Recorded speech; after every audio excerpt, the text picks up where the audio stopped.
Assalamualaikum warahmatullahi wabarakatuh. Perkenalkan, nama saya Ketut Papi Damayanti dengan NIM 2365075. Di sini saya akan menjelaskan terkait tugas yang diberikan untuk mereview materi pertemuan kedua dengan judul Pengaturan Cybercrime dalam Hukum Positif Indonesia. Capaian pembelajaran, identifikasi regulasi cybercrime sebelum UU ITE, menganalisis penerapan KUHP pada kasus cybercrime, memahami kendala penegakan hukum cybercrime, dan mengevaluasi contoh kasus cybercrime di Indonesia. Regulasi sebelum UU ITE. Pertama, Kitab Undang-Undang Hukum Pidana atau KUHP. Kedua, UU Nomor 19 Tahun 2002 tentang hak cipta. Ketiga, UU Nomor 36 Tahun 1999 tentang telekomunikasi. Dan keempat, UU Nomor 15 Tahun 2002 tentang tindak pidana pencucian uang. Selanjutnya, penerapan KUHP pada cybercrime. Kitab Undang-Undang Hukum Pidana KUHP, UU Nomor 19 Tahun 2002 tentang hak cipta, UU Nomor 36 Tahun 1999 tentang telekomunikasi, UU Nomor 15 Tahun 2002 tentang tindak pidana pencucian uang, Pasal 303 perjudian online, Pasal 283 pornografi atau website porno, Pasal 406 perusakan device atau hacking.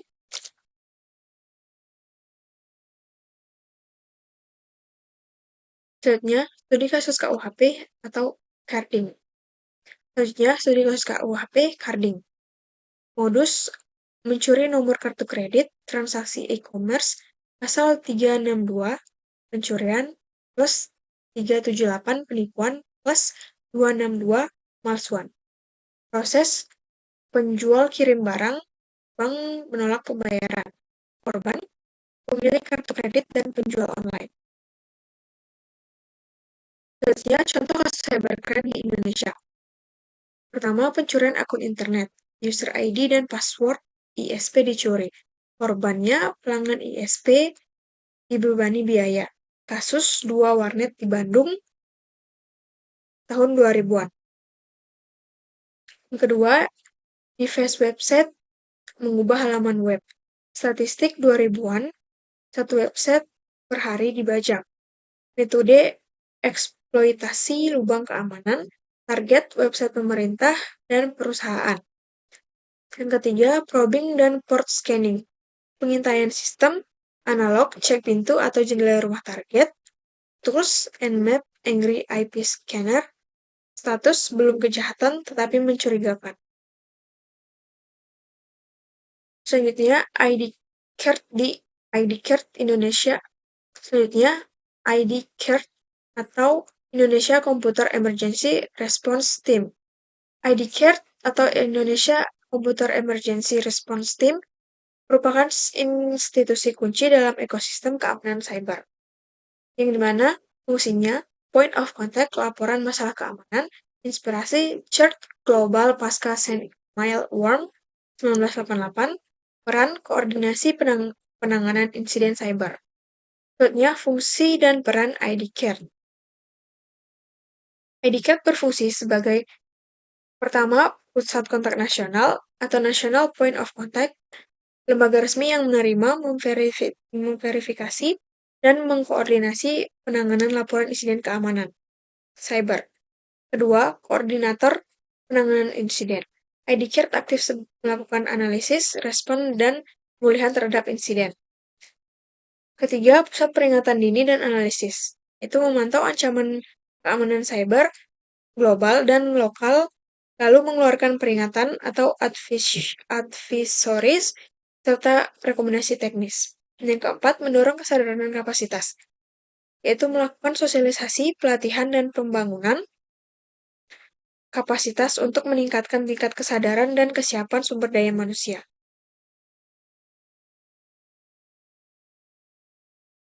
Selanjutnya, latar belakang lahirnya ID Card. ID Card terinspirasi dan merupakan bagian dari jaringan global CERT atau CISERT atau Computer Emergency Response Team atau Computer Security Incident Response Team. Konsep ini lahir sebagai respon langsung terhadap peristiwa bersejarah. 1. The Morris Worm tahun 1988 sering disebut sebagai sandmireworm. Ini adalah worm komputer pertama yang menyebar luas di internet awal. Ketika itu, ARPANET melumpuhkan sekitar 10.000 dari 60.000 komputer yang terhubung. Insiden ini membuka mata dunia akan kerentanan sistem terdistribusi. Kedua, kelahiran CERT pertama. Menanggapi insiden tersebut, DARPA atau Defense Advanced Research Project Agency (AS) mendirikan CERT Coordinator Center di Universitas Carnegie Mellon pada 1988. Ini menjadi model bagi tim respons insiden serupa di seluruh dunia, termasuk Indonesia. IDCART didirikan dan membawa fungsi-fungsi kritis ini ke tingkat nasional, mengadaptasi mode global dengan konteks dan kebutuhan keamanan cyber Indonesia. Selanjutnya, hubungan IDCART dengan kerangka hukum siber Indonesia.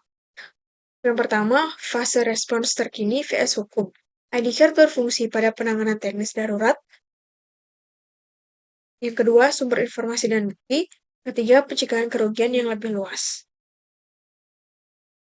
Contoh aksi IDCART yang pertama, serangan ransomware pada sektor vital. Contoh insiden di Indonesia yaitu serangan Brainchipper pada rumah sakit tahun 2003. Yang kedua, jenis kasusnya device dan peretasan situs web pemerintah.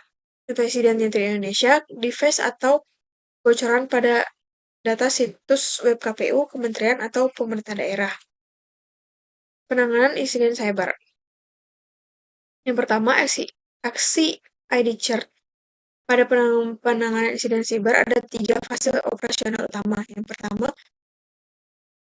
respons cepat dan mitigasi. Kedua, analisis forensik koordinasi, dan edukasi dan pencegahan jangka panjang. Perangkat keamanan. Yang pertama, sertifikasi perangkat keamanan adalah proses formal untuk memverifikasi dan memvalidasi bahwa suatu produk teknologi seperti firewall, sistem operasi, atau aplikasi kriptografi telah memenuhi serangkaian persyaratan keamanan yang telah ditentukan sebelumnya. Tujuannya adalah memberikan jaminan objektif kepada pengguna akhir baik individu, perusahaan, maupun pemerintah bahwa produk tersebut dapat dipercaya untuk melindungi sistem dan data mereka dari ancaman cyber.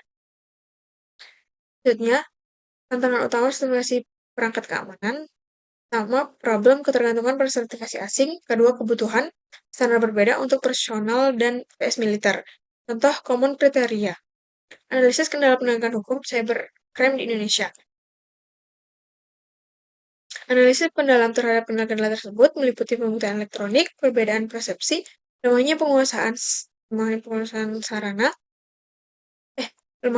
komputer, sarana dan prasarana, kesulitan menghadirkan korban, dan transnasional.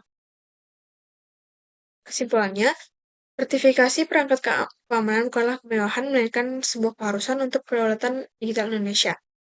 Kedua, meningkatkan kepercayaan pada ekosistem digital dalam negeri. Ketiga, melindungi infrastruktur kritis dengan standar yang sesuai ancaman. Keempat, mendorong industri keamanan cyber lokal untuk berinovasi dan bersaing. Demikian penjelasan materi kedua dari saya. Atas kesalahan dan kekurangan, saya mohon maaf. Saya ucapkan terima kasih. Wassalamualaikum warahmatullahi wabarakatuh.